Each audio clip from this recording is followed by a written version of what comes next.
सबसे पहले इसके बेसिक कंसेप्ट को समझेंगे तो सबसे पहले आता है लाइन, जिसके कोई एंड पॉइंट्स नहीं होते, उसको हम लाइन कहते हैं। और एंड पॉइंट्स ना होने का मतलब क्या होता है? एरोहेड लगा होना। ये एरोहेड क्या बता रहा है मुझे कि लाइन इस तरफ भी जा सकती है और इस तरफ भी जा सकती है, और इसके कोई एंड पॉइंट नहीं है, इसलिए हम इसे क्या बोलते हैं? लाइन। आगे बात समझ। रे, a line which has only one and point. तो इसका मतलब इसके कितने एंड पॉइंट्स होंगे? One and point. कुछ इस तरीके से। तो इसको केवल किधर एक्सटेंड किया जा सकता है? इधर, या फिर कुछ इस तरीके से। तो ये जो है ये इसका एंड पॉइंट है, और ये वो पॉइंट है जहां से इसको एक्सटेंड किया जा सकता है। ये एरो का मतलब ही क्या होता है? एंड पॉइंट ना होना। और एरो अगर नहीं लगाया तो इसका मतलब वो एंड पॉइंट उसका है। आ गया समझ? फिर बताइए। तो एक ऐसी लाइन जिसके दोनों एंड पॉइंट्स हो, भाई इसको भी तो समझ सकते हैं, एक का नो एंड पॉइंट, एक का वन एंड पॉइंट। अब क्या आएगा? टू एंड पॉइंट्स ही तो आएगा। यानी कि जिसके दो एंड पॉइंट्स हो, जो कि क्या हो गया? कुछ इस तरीके से। क्या इसको मैं एक्सटेंड कर सकता हूँ इधर और उधर? नहीं, क्योंकि इसके ना इधर एरो हेड लगा है ना इधर एरो हेड लगा है, इसके ये दोनों क्या है? एंड पॉइंट्स हैं। या आप कह लो कि लाइन का कोई भी पोर्शन उठा लो, वो लाइन सेगमेंट होगी। लाइन का अगर मैं ये वाला पोर्शन उठाऊंगा तो लाइन सेगमेंट होगी, ये वाला उठाऊंगा तो लाइन सेगमेंट होगी, ये वाला उठाऊंगा तो नहीं। ठीक है ना? तो ये वाला पोर्शन की बात हो रही है। इसके बाद आता है कोलिनियर पॉइंट्स। तो कोलिनियर पॉइंट्स का मतलब ये होता है कि सबसे पहले इसके लिए कितने मिनिमम पॉइंट्स रिक्वायर्ड होते हैं? 3 पॉइंट्स। तब हम किसी पॉइंट्स को क्या बोलते हैं? कोलिनियर पॉइंट्स बोलते हैं। कोलिनियर पॉइंट्स उन पॉइंट्स को बोला जाता है जो एक स्ट्रेट लाइन के ऊपर लाई करते हैं, या एक लाइन के ऊपर लाई करते हैं। जैसे मान लीजिए मैंने 1, 2 और 3 पॉइंट्स लिए, ये ए है, ये बी है और ये सी है। ये तीनों एक ही लाइन के ऊपर लाई कर रहे हैं, तो ये तीनों पॉइंट्स क्या कहलाएंगे? कोलिनियर कहलाएंगे। अब मान लो मैंने एक पॉइंट लिया ए, ये लिया बी, ये लिया सी। अब ये तीनों जो हैं एक लाइन पे लाई नहीं कर रहे। देखो यहां से ए से सी तक लाइन बनाई तो बी उस पे लाई नहीं कर रहा, ए से बी के बीच बनाई तो सी उस पे लाई नहीं कर रहा, बी से सी तक उस पे बनाई तो ए उस पे। मतलब क्या हुआ? ये तीनों पॉइंट्स क्या हो गए? Non collinear. आ गया बात समझ? तो इसको हम बोलते हैं नॉन कोलिनियर पॉइंट्स, और ऊपर वाले को क्या बोलेंगे हम? Collinear points. के बाद आता है एंगल। मैंने दो रेज ले ली और इन दो रेज को इस तरीके से अरेंज करा कि जो इनका एंड पॉइंट था वो कॉमन हो जाए। आई बात समझ या नहीं? मैंने क्या करा, मैंने ये दो रेज ले ली, एक ये ए है, बी, ये हो गई मान लो सी और डी। और मुझे ए बी और सी डी रेज को इस तरीके से अरेंज करना है कि जो इनके एंड पॉइंट्स हैं ए और सी, ये क्या हो जाए? कॉमन बन जाए। तो इसको मैं कैसे अरेंज कर सकता हूं? कुछ इस तरीके से। ये मान लो आपके लिए बी ए बी था, और ये आपके लिए क्या है? C D. तो आपने पॉइंट ए और पॉइंट सी को क्या कर दिया? कॉमन कर दिया। तो इसी को हम क्या बोलते हैं? एंगल बोलते हैं। तो एंगल का मतलब क्या हुआ? ऐसा टू रेज का combination which has a common and point. और ये जो कॉमन एंड पॉइंट होता है, ये इस रे के लिए क्या कहलाता है? वर्टेक्स। जो ये कॉमन एंड पॉइंट है, ये इस एंगल के लिए क्या कहलाएगा? वर्टेक्स। और जो ये रेज हैं, ये इस एंगल के लिए क्या कहलाती हैं? आर्म्स।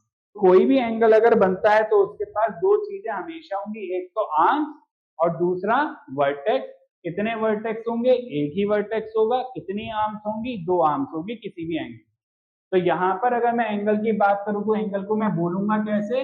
इस पॉइंट ए या सी को मैं कंबाइन करके कोई एक पॉइंट लिख देता हूं ए। तो ये क्या हो जाएगा, एंगल बी ए डी। क्या बोलूंगा इसे मैं, बी ए डी। और जब मैं ऐसा बोलता हूं तो मैं कौन से एंगल की बात कर रहा हूं, जो ये अल्फाबेट बीच में आता है, मैं उस एंगल की बात कर रहा हूं। यानी कि वो एंगल कौन सा बन रहा है, ये वाला। आया समझ या नहीं। और ये जो एंगल बी ए डी है, इसके लिए जो आर्म्स हैं वो क्या है, A B and B A D. ये इसकी क्या है, आर्म्स। और जो इसका वर्टेक्स है वो क्या है, पॉइंट ए। आया समझ इतना या नहीं आया। बेसिक कंसेप्ट है ये लाइन एंड एंगल्स के, जिसकी बहुत ज्यादा रिक्वायरमेंट है इस चैप्टर को करने के लिए। अब इसके बाद आते हैं टाइप्स ऑफ एंगल्स।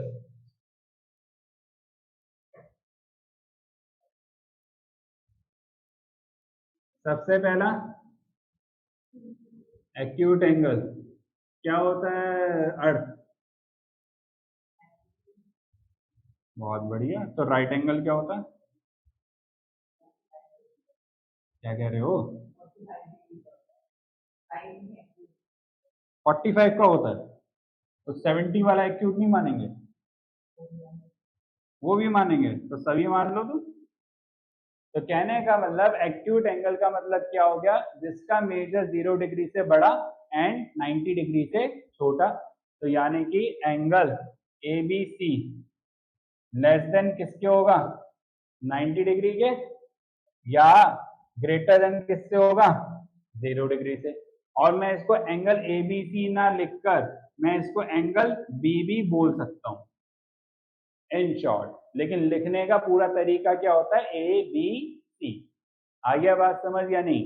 और अगर मैं बी भी ना लिखना चाहूं तो मैं इस एंगल बी को किसी वेरिएबल से क्या कर दूं, अल्फाबेट से डिनोट कर दूं, और फिर यहाँ पे एंगल की जगह क्या लिख सकता हूं, एक्स।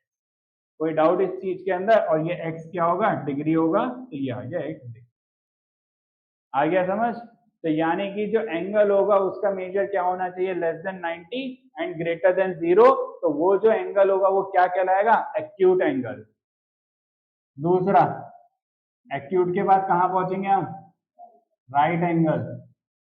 तो राइट एंगल कौन सा एंगल होता है, जिसका मेजर 90 डिग्री। यानी कि अगर ये x है तो x इक्वल्स क्या होगा, 90 डिग्री। आ गई बात समझ। फिर कहां आएंगे, ऑब्ट्यूज एंगल। ऑब्ट्यूज का मतलब क्या हो गया, more than 90 and less than 180। तो इसका मतलब x लेस देन होगा 180 और मोर देन होगा 90। आया बात समझ। इसके बाद क्यों 180 पे नहीं आओगे, स्ट्रेट एंगल।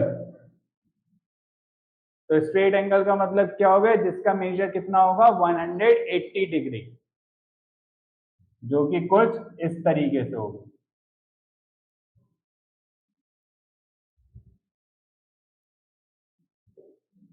तो x किसके इक्वल हो जाएगा यहाँ पर, 180 डिग्री के। कोई डाउट। इसके बाद कौन बचा, अब 180 से बड़ा 360 से छोटा, वो कौन सा कहलाता है, रिफ्लेक्स एंगल। जो कि क्या हो सकता है, कुछ इस तरीके से बनाया मैंने, ए बी सी, और रिफ्लेक्स एंगल होगा कौन सा, ये बाहर वाला। तो इसको मैंने क्या बोल दिया, एक्स।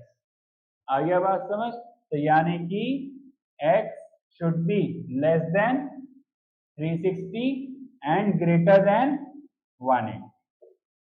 तो ये 5 टाइप्स होते हैं मेरे एंगल्स के। कौन कौन से, acute, right, obtuse, straight and reflex. और इन सबके बीच का डिफरेंस क्या है, मेजर का।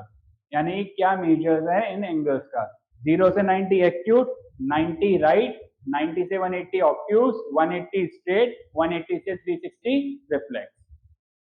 अब इसके बाद आता है pair of angles. Pair of angles का मतलब हम दो एंगल्स की बात करने वाले हैं। तो यहाँ पे सबसे पहला कौन सा आता है, कॉम्प्लीमेंट्री एंगल्स। कॉम्प्लीमेंट्री एंगल्स का क्या मतलब हो गया, ऐसे दो एंगल्स जिनका सम 90 डिग्री होगा। ऐसी दूसरा आता है सप्लीमेंट्री एंगल्स, जिनका सम क्या होगा 180 डिग्री। एडजेसेंट एंगल्स, एडजेसेंट का मतलब क्या होता है, जो बगल में होगा।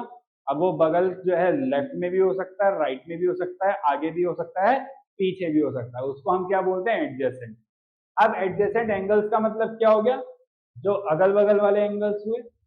अब अगल बगल वाले एंगल्स में कैसे हम बात करते हैं, एडजेसेंट एंगल्स की बात हो रही है तो कितने एंगल्स की रिक्वायरमेंट होगी, दो एंगल्स की तो मिनिमम रिक्वायरमेंट होगी भाई। अगल बगल अगर करना है तो कितने एंगल्स चाहिए होंगे, दो तो चाहिए ही होंगे। अब इन दो एंगल्स के पास कितनी आर्म्स होंगी, टोटल 4 आर्म्स होंगी। 2 आर्म्स पहले एंगल के पास और 2 आर्म्स सेकेंड एंगल के पास। एक वर्टेक्स फर्स्ट एंगल के पास, दूसरा वर्टेक्स एक और वर्टेक्स इसके पास सेकेंड एंगल के पास। अब इन दो एंगल्स को हम एडजेसेंट कब बोलेंगे, तो उसके लिए कंडीशन ये है, पहली बात इन दोनों एंगल्स का वर्टेक्स सेम होना चाहिए। दूसरी कंडीशन ये है कि इनकी ये जो दो आर्म्स हैं अलग अलग, इसमें से एक आर्म क्या होनी चाहिए, कॉमन। और तीसरी कंडीशन ये कि जो अब एक एक आर्म बची वो इनकी कौन सी आर्म कहलाएगी, नॉन कॉमन आर्म। पहली कंडीशन क्या है कि जो इन दोनों के वर्टेक्स थे अलग अलग वो एक होने चाहिए, सेम होने चाहिए। दूसरी कंडीशन क्या है, जो इनके पास दो दो आर्म्स थी उनमें से एक आर्म इनकी क्या होनी चाहिए, कॉमन। और लास्ट कंडीशन क्या है कि जो अब एक एक आर्म बची दोनों एंगल के पास, जो कि क्या कहलाएंगी, नॉन कॉमन आर्म, वो इस कॉमन आर्म के अपोजिट साइड से, यानी कि जो दो नॉन कॉमन आर्म्स हैं on opposite sides of common arm. अब इसी को जो है तीनों कंडीशन को सेटिस्फाई करेंगे हम फिगर पे तो और अच्छे से समझ आएगी बात। पहले मैं दो एंगल्स ले लेता हूं, एक ले लिया मैंने ये ए बी सी, और दूसरा मैं ले लेता हूं पी क्यू आर, मान। अब अगर इन दोनों को मुझे एडजेसेंट बनाना है तो पहली कंडीशन क्या है कि वर्टेक्स सेम होना चाहिए। वर्टेक्स इसका क्या है बी और इसका क्या है क्यू। तो मैंने पहले वर्टेक्स को सेम करा और इनका वर्टेक्स मैंने बोल दिया कि मान लो बी है। भाई वर्टेक्स सेम करना है तो एक ही वर्टेक्स ले लेते हैं, बी या क्यू में से हमने मान लिया बी। अब दूसरी कंडीशन क्या है, इसके पास आर्म क्या है ए बी और बी सी, इसकी आर्म क्या है पी क्यू और क्यू आर। इसमें से एक आर्म को क्या करना है, कॉमन। तो कौन सी आर्म को कॉमन कर लेते हैं, मान लेते हैं हम इसकी जो है पी क्यू वाली आर्म को कॉमन कर लेते हैं। पी क्यू और यहां पर मान लो बी सी हमने कॉमन कर ली। तो यहां पर मैंने जब पी क्यू कॉमन करी तो कुछ इस तरीके से आ गई और इसको मैं बोल देता हूं सी। कोई डाउट यहां पर। अब इसकी नॉन कॉमन आर्म कौन सी है, इसकी ए बी बची और इसकी कौन बची, क्यू आर। ये दोनों आर्म्स इस कॉमन आर्म के क्या होनी चाहिए, अपोजिट साइड, जो कि क्या हो गई कुछ इस तरीके से। ये हो गई ए और ये हो गई आर। तो ये जो दो एंगल्स बने ये दोनों क्या हैं, एडजेसेंट है। आई बात समझ या नहीं आई, कोई डाउट इस चीज के अंदर।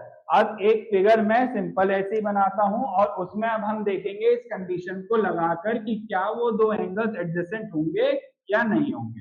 तो मैंने लिया एग्जांपल के तौर पर ये फिगर,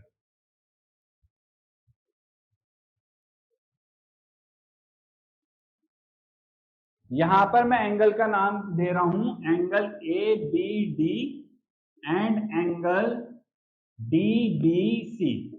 अब पहले तो ये बताओ कि angle A B D actual में कौन सा एंगल है। यहां से चले यहां आए और यहां गए तो इससे कौन सा एंगल बन रहा है, ये वाला।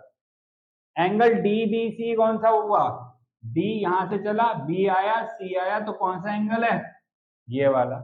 अब हमें ये बताना है क्या ये दोनों एंगल्स एडजेसेंट हैं या नहीं।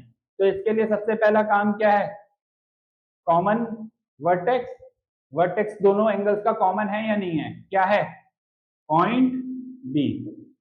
पहली कंडीशन सक्सेसफुल, मेट। दूसरी कंडीशन, एक आर्म क्या होनी चाहिए दोनों एंगल्स की, कॉमन। पहले बताओ एंगल एबीडी की दो आर्म्स कौन कौन सी हैं, एबी और बीडी। डीबीसी की कौन सी आर्म्स हैं, डीबी और बीसी। इन दोनों में कॉमन कौन है, आ गई बात समझ। तो यानी कि दूसरी कंडीशन भी सक्सेसफुल, मेट हो गई, यानी कि एक कॉमन आर्म्स भी है इनके पास। अब तीसरी कंडीशन क्या है, जो नॉन कॉमन आर्म्स है वो इस कॉमन आर्म के अपोजिट साइड होनी चाहिए। तो देखो non common arm A B, non common arm B C. A B इधर है और बी सी इधर है, अपोजिट साइड हो गई नॉन कॉमन आर्म्स या नहीं। तो ये दोनों एंगल्स क्या कहलाएंगे, एडजेसेंट एंगल। आया समझ या नहीं आया, कोई डाउट इस चीज के अंदर, ठीक है। अब इसी के अंदर, इसी फिगर के अंदर मैं दो एंगल्स और लेता हूं, angle ABD and angle ABC, ठीक है। अब देखो एंगल एबीडी कौन सा एंगल हुआ, ये ऊपर वाला, और एंगल एबीसी कौन सा होगा, ये पूरा एंगल। अब जरा सबसे पहला काम क्या है, कॉमन एंड पॉइंट होना चाहिए।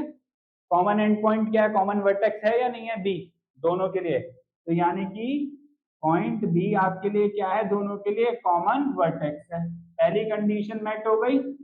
अब दूसरी कंडीशन क्या है, दोनों एंगल्स के बीच एक कॉमन आर्म होनी चाहिए। तो पहले दोनों एंगल्स की आर्म्स देख लेते हैं क्या है, एंगल एबीडी की आर्म्स देखकर बताओ,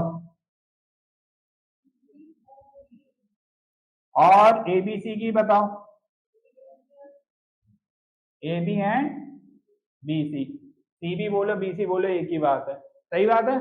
दोनों में कोई आर्म कॉमन है, कौन, ए बी। तो यानी कि ए बी आर्म क्या हो गई, कॉमन हो गई। दूसरी कंडीशन भी क्या हो गई, मैट हो गई। अब थर्ड कंडीशन पर आए, ये जो नॉन कॉमन आर्म्स हैं बीडी और बीसी, ये कहाँ लाई करनी चाहिए, अपोजिट साइड किसके, कॉमन आर्म के। तो कॉमन आर्म को पहले पकड़ो, ए बी आपकी कॉमन आर्म। अब बताओ क्या बीडी और बीसी इसकी अपोजिट साइड्स हैं, नहीं, दोनों कहाँ हैं, सेम साइड है।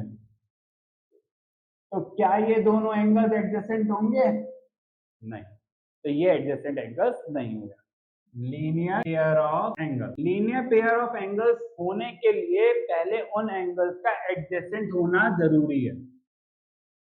यानी कि किसी को अगर लीनियर पेयर ऑफ एंगल्स बनना है तो उसके लिए मैंडेटरी क्या है, एडजेसेंट एंगल बनना।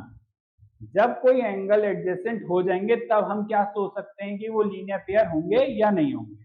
अब लीनियर पेयर किस बात पे डिपेंड करते हैं, कि जो एडजेसेंट एंगल्स की नॉन कॉमन आर्म्स हैं, अगर वो एक लाइन फॉर्म करे तो वही adjacent angles linear pair of angles कहलाएंगे। सामने देखेंगे अगर हम उसी को, तो ये था हमारा एडजेसेंट एंगल, जिसमें angle ABC and angle DBC को हमने क्या माना था, एडजेसेंट एंगल। अब हमें क्या करना है, इसकी नॉन कॉमन आर्म्स से क्या बनानी है, लाइन। लाइन का मतलब क्या होता है, स्ट्रेट लाइन। तो अगर मैंने ऐसा कर लिया तो यही एडजेसेंट एंगल्स अब क्या कहलाएंगे, लीनियर पेयर। और उसको करने के लिए क्या करना पड़ेगा, थोड़ा सा ए बी को किधर लेकर आना पड़ेगा, इधर, सही बात है, क्योंकि ए बी और बी सी इसकी क्या है, नॉन कॉमन आर्म्स है। तो मैं क्या करने वाला हूं, ए बी को थोड़ा घुमाकर लाइन की तरह फॉर्म कराने वाला हूं बीसी के साथ। अब वो कैसे करा भाई, बीसी तो ये रही, बीडी ये रही, ए को घुमा के किधर लिया है, इधर। अब ए बी और बीसी मिलकर क्या फॉर्म कर रहे हैं, लाइन। तो अब एंगल ए बी डी और एंगल डीबीसी एडजेसेंट एंगल्स के साथ ही साथ क्या कहलाएंगे, लीनियर पेयर ऑफ एंगल्स। आया समझ या नहीं आया, कोई डाउट इस चीज के अंदर। नेक्स्ट पेयर ऑफ एंगल आएगा वर्टिकली अपोजिट एंगल, इसका नाम तो सुना होगा, वर्टिकली अपोजिट एंगल्स। ये भी पेयर में ही चलते हैं। अभी तक जो भी एंगल्स की हमने बात करी सारे किस में चल रहे हैं, पेयर में ही चल रहे हैं, कॉम्प्लीमेंट्री भी, सप्लीमेंट्री भी, एडजेसेंट भी एंड लीनियर पेयर भी, और साथ में वर्टिकली अपोजिट भी। वर्टिकली अपोजिट एंगल्स तब बनते हैं जब दो लाइंस इंटरसेक्ट करती हैं। जब तक दो लाइंस इंटरसेक्ट नहीं करेंगी तब तक वर्टिकली अपोजिट एंगल्स नहीं बनेंगे। तो दो लाइंस इंटरसेक्ट करा लेते हैं, एक ये हो गई, दूसरी ये हो गई। ये लाइन है या नहीं है? क्यों है? क्योंकि इसके कोई एंड पॉइंट्स नहीं है। ये भी लाइन है या नहीं है? क्योंकि इसके भी एंड पॉइंट्स नहीं है। अगर लाइन सेगमेंट भी होगी तो भी हम उसको मान लेते हैं, लेकिन आप कभी भी फिगर अगर देखेंगे तो एंगल्स के केसेस में वो हमेशा कैसे बनी होती है, एरो हेड के साथ, रेज के साथ। लेकिन आगे कुछ फिगर्स में आप ऐसे भी देखेंगे जहां पे हम रेज को नहीं केवल एंगल्स को ऐसे ही मान लेते हैं लाइन सेगमेंट के साथ। ठीक है, तो कोई बड़ी बात नहीं है, लेकिन बेसिक कंसेप्ट पता होना चाहिए। अब इस पॉइंट ऑफ इंटरसेक्शन पे कितने एंगल्स बन रहे हैं? इसको मान लेता हूं मैं ए बी, इसको ले लेता हूं मैं सी और डी। मैंने ऐसा क्यों करा है ये बताओगे? क्योंकि जब इसका कोई एंड पॉइंट नहीं है तो एंड पॉइंट ना होने को मैं नाम तो रख नहीं सकता, तो मैंने इस पे पहले एक एंड पॉइंट बनाया और फिर उसका नाम दिया। आया बात समझ? तो यहाँ पे पहले एक पॉइंट लिया और उसका नाम दिया, और ये हमेशा आप किस पर देखोगे, रेस के ऊपर या लाइन के ऊपर। जब भी फिगर्स बनी होंगी जहां पर एरो हेड लगा होगा वहां पर आप ये पॉइंट भी हमेशा नोट करोगे। ठीक है, अब इसके बाद ये वाला पॉइंट ले लेते हैं, मान लो O। तो कितने एंगल्स बन रहे हैं? चार। कौन कौन से बन रहे हैं? 1 2 3 और 4। तो एंगल AOD COB, तो ये दोनों क्या है मेरे लिए? Vertically opposite angle. ये देखो, ये यहाँ पर है, ये यहाँ पर है, एक दूसरे के क्या हो गए? अपोजिट हो गए, तो ये क्या कहलाएंगे? Vertically opposite angle. अब इस वाले का नाम बताओ क्या है? और तो ये दोनों भी क्या हो गए? Vertically opposite. क्या AOC और AOD वर्टिकली अपोजिट है? नहीं, उनका आमने सामने होना जरूरी है। इसके बाद आता है हमारी, अगर हम दो लाइंस बनाते हैं तो दो लाइंस किस तरीके से बन सकती हैं? पहला, इंटरसेक्टिंग लाइंस, जो कि केस अभी यहां पर भी दिखाया था वर्टिकली अपोजिट एंगल शो करते वक्त, जो कि ये हो गया। और दूसरा, पैरेलल लाइंस, जिसका मतलब क्या हुआ कि वो किसी भी पॉइंट पर जाके कहीं पर भी उसको एक्सटेंड करा लो, कभी भी एक दूसरे को इंटरसेक्ट नहीं करेंगी, ना ही टच करेंगी। जो कि किस तरीके से बन गई? कुछ इस तरीके से। आया बात समझ या नहीं आया? कोई डाउट इस चीज के अंदर?